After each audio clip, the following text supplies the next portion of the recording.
आज हम कक्षा 10वीं की गणित हल करेंगे। इसमें टॉपिक है द्विघात समीकरण।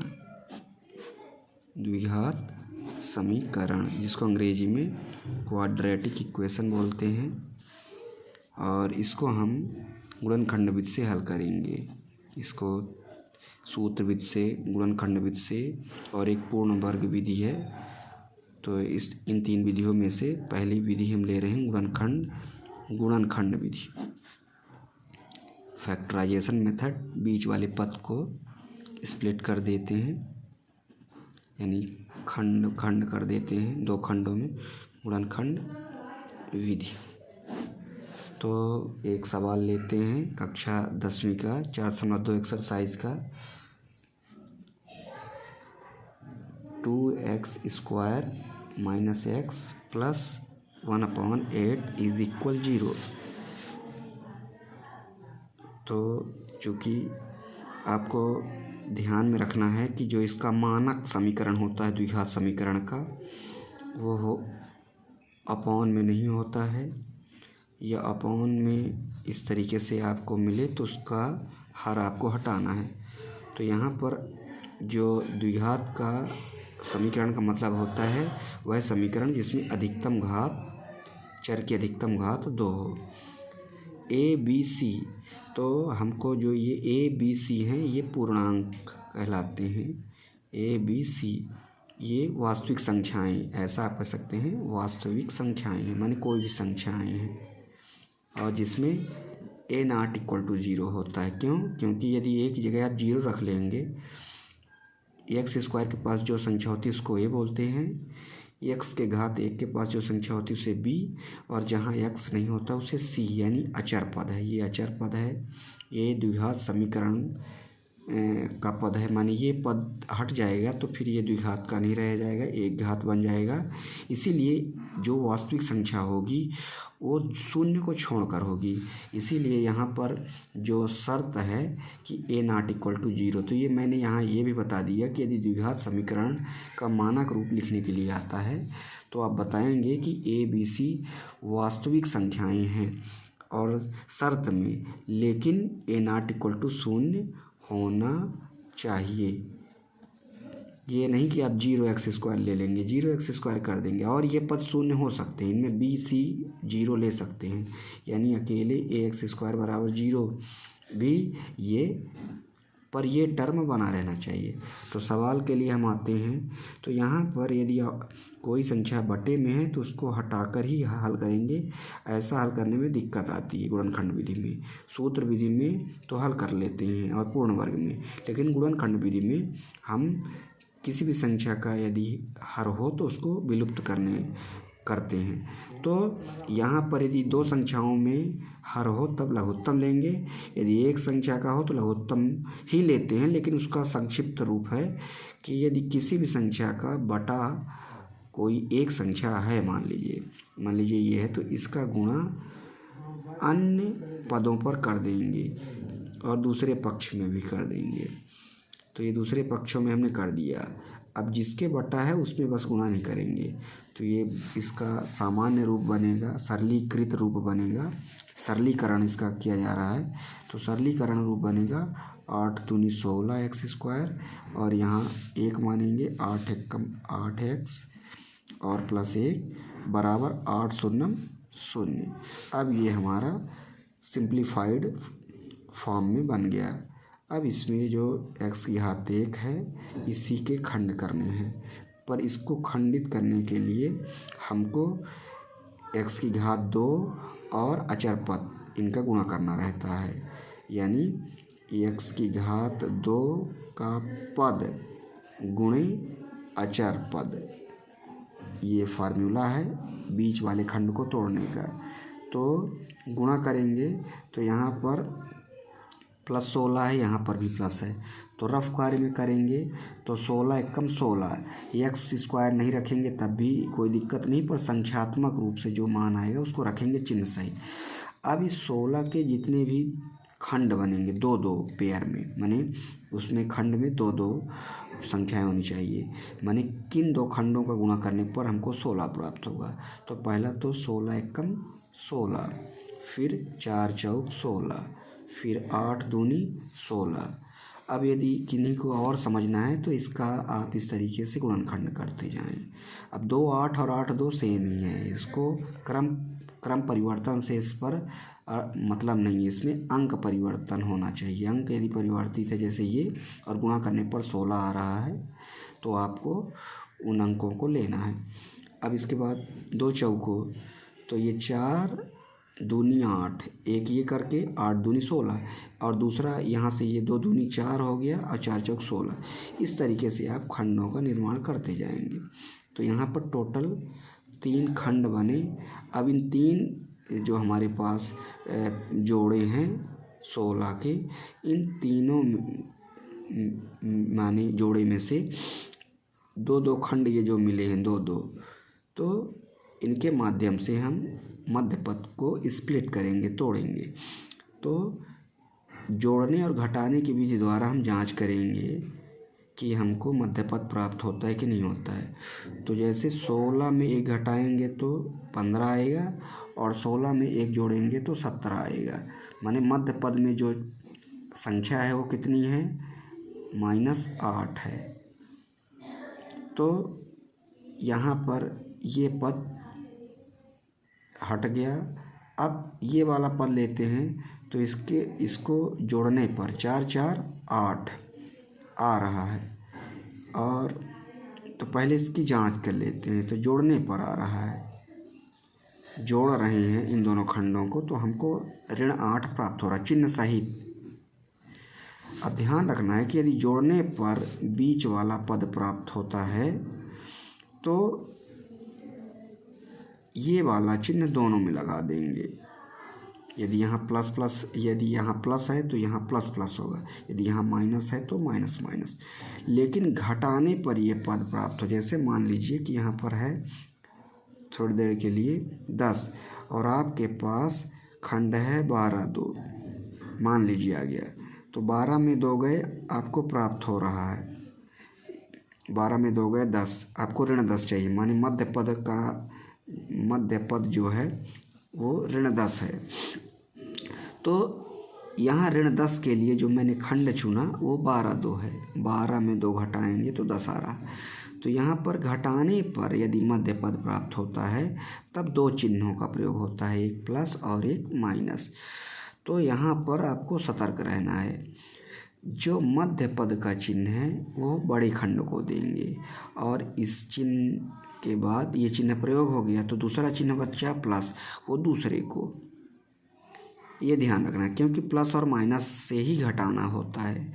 यदि सेम चिन्ह दे देंगे तो जोड़ का चिन्ह हो जाएगा, जबकि यहाँ जोड़ नहीं रहे। मान लीजिए आपने ये कर दिया कि माइनस माइनस कर दिया, तब गलत हो जाएगा क्योंकि माइनस माइनस का माने होता है जुड़ जाएंगे और जोड़ने पर नहीं प्राप्त हो रहा। अब मान लीजिए कि यहाँ पर +10 है तो भी घटाने पर आएगा, तो आपको ये वाला चिन्ह, ये मध्य पद का चिन्ह है, मान लीजिए +10x है तो ये वाला चिन्ह आपको बड़ी का और प्लस का चिन्ह आपने बड़ी के लिए यूज़ कर लिया, मध्य पद ने संकेत किया, तो जो दूसरा चिन्ह है माइनस का वो छोटे खंड को दे देंगे। तो इस तरीके से आपको ध्यान में रखना है। तो आप 16x² -8x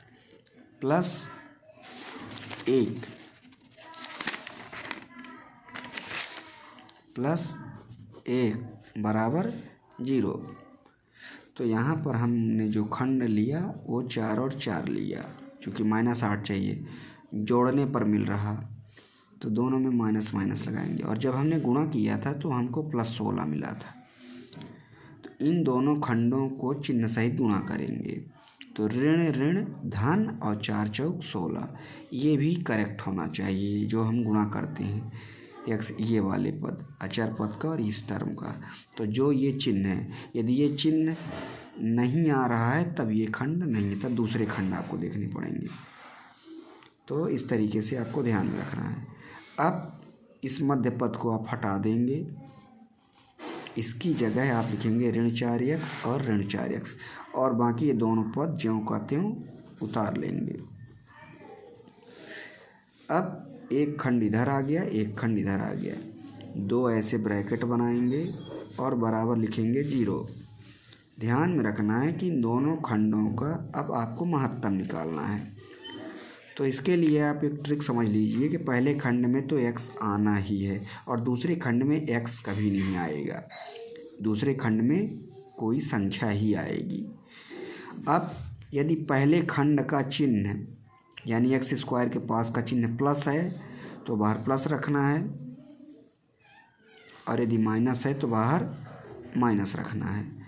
तो यहाँ पर आपको ध्यान रखना है प्लस है तो प्लस, प्लस का मतलब ये है कि यहाँ पर यदि प्लस है तो यहाँ पर जो पद आएंगे वो सेम इसी तरीके से आएंगे, पहला पद प्लस दूसरा पद माइनस, और यदि यहाँ पर माइनस है तो चिन्ह परिवर्तन करके आएंगे। यदि यहाँ पर मान लीजिए माइनस है तो ये माइनस वाला पद यहाँ प्लस हो जाएगा और ये भी माइनस वाला पद यहाँ प्लस हो जाएगा, या फिर मान लीजिए यहाँ माइनस है और यहाँ प्लस है तो ये माइनस वाला पद प्लस हो जाएगा और प्लस वाला पद माइनस हो जाएगा।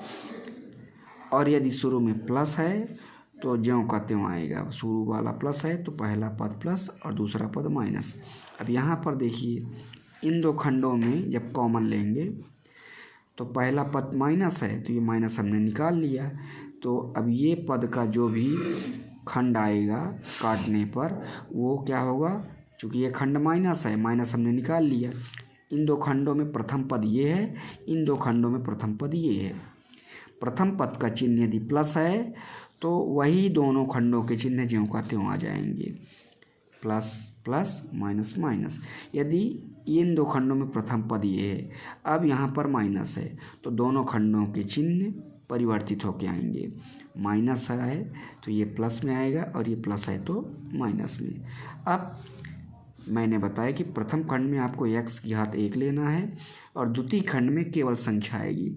तो आप ये जो संख्याएं 4 और 1 देख रहे हैं इनका महत्तम निकालेंगे और इनमें 16 और 4 का महत्तम। तो 16 और 4 का महत्तम निकालने का सबसे अच्छा तरीका है भाग विधि। तो जो भाग विधि जानते हैं उनके लिए सरल है, नहीं अभाज्य गुणनखंड विधि। 4 चौक 16, तो यहाँ महत्तम आया 4 और 4 और 1 का महत्तम आएगा जो बड़ी हो उससे विभाजित करेंगे, चौको 4 1। ये आपने ध्यान दिया। अब इसके बाद यहाँ पर मैंने बताया कि प्लस चिन्ह है तो चिन्ह नहीं बदलेगा, तो 4 से काट दीजिए, इसको भाग दे दीजिए, तो 4 चौक 16। अब एक x मैंने निकाल लिया है तो इसके पास कितने x बचेंगे, एक x। अब चिन्ह प्लस है तो प्लस प्लस शो नहीं किया जाता, और यहाँ पर माइनस है तो ये माइनस आएगा क्योंकि शुरू वाले पद का चिन्ह यदि प्लस है तो चिन्हों में परिवर्तन नहीं हो। अब 4 से 4 कट जाएगा, बचेगा 1 और x 1 है तो ये जो x 1 है ये दोनों से ले लिया जाता है, कॉमन ले लिया जाता है। तो इसके पास 2 थे तो 1 बच गया और इसके पास 1 ही था तो इसने दे दिया, तो ये जो निकलता है ये दोनों से निकलता है। तो इसके पास 1 था तो इसके पास 1 भी नहीं बचेगा, इसके पास 2 थे तो 1 बच जाएगा भाग विधि से। अब इसके बाद इसमें ऋण चिन्ह है तो इसका चिन्ह बदल जाएगा, यानी यहाँ पर प्लस चिन्ह आएगा, प्लस शो नहीं किया जाता। अब 1 से 4 में भाग करेंगे, यानी ऐसे 1 चौके 4, तो जो भाग फल आते हैं वो यहाँ लिखे जाते हैं, ये भाग फल हैं, इनसे भाग करने पर जो आया भाग फल। तो यहाँ पर आया 4। अब चूँकि हमने x निकाला नहीं है तो इसका x ज्यों का त्यों बना रहेगा। अब मैंने बताया कि ये ऋण था तो ये प्लस बन गया और ये प्लस है तो माइनस बन जाएगा, और 1 से 1 को भाग करेंगे तो 1 आएगा और ये 0। अब दूसरी सबसे बड़ी बात, जैसी संख्याएं जिस चिन्ह के साथ इस कोष्टक में हैं वैसी ही संख्याएं या वैसे ही खंड इस कोष्टक में होने चाहिए। प्रथम पद प्लस 4x तो इसमें भी प्रथम पद प्लस 4x, इसमें द्वितीय पद -1 तो द्वितीय पद -1, माने हूबहू संख्याएं अंदर होना चाहिए, हूबहू पद हूबहू खंड। यदि नहीं है तो आपका गुणनखंड गलत है। अब दूसरा, इसमें यदि आप रट्टू मेथड जानना चाहते हैं तो फिर से 2 कोष्टक बनाएंगे और जो समझने वाले हैं वो समझ गए होंगे कि फिर से कॉमन लेंगे। 4x माइनस 1 इसमें है, इसमें भी 4x माइनस 1 है, तो कॉमन ले लेंगे। तो यानी इससे कटेगा तो 4x बचेगा, इससे कटेगा तो ऋण 1 बचेगा। लेकिन यदि रटने वाले बच्चे हैं तो उनके लिए सरल ट्रिक है कि ये दोनों पद सेम हैं तो एक इसको लिख लेंगे और जो ये बाहर वाले हैं इनको दूसरे खंड दूसरे कोष्ठक में लिख लेंगे। तो बाहर इसके अंदर है 4x और इसके अंदर ऋण 1, ये आ गया 0। अब यहाँ पर कोई चिन्ह नहीं है, यानी गुणा है। तो अब क्या निकालेंगे? शून्यक। शून्यक निकालने का मतलब है कि हमको x के मान चाहिए। तो जितनी घात रहती है उतने ही मान मिलती है। तो अधिकतम घात 2 है तो इसके 2 मान, 2 खंड, 3 होगी तो 3 खंड, 4 होंगे तो 4 खंड। तो 4x माइनस 1 को अलग अलग खंड लेके 0 कर देंगे। इस खंड को लेंगे तो बराबर 0, फिर इस खंड को लेंगे बराबर 0। तो 4x बराबर पक्षांतरण करेंगे तो ये बराबर है, तो ऋण 1 उधर गया तो प्लस 1। यदि बीच में बराबर लगा रहे तो संख्याओं का पक्ष में बदली होती है। तो ये बाएं से दाएं या दाएं से बाएं जाने पर चिन्ह बदल जाते हैं। तो किसी भी संख्या का चिन्ह इधर होता है। तो 1 का चिन्ह ऋण है तो ये ऋण चिन्ह उधर जाएगा तो प्लस बन जाएगा। अब जो चीज़ गुणा में होती है और बीच में बराबर लगा रहे तो तिर्यक का गुणा होता है। तिर्यक का माने यदि ऊपर है तो नीचे जाएगी दूसरे पक्ष में, और यदि नीचे है तो दूसरे पक्ष में ऊपर जाएगी।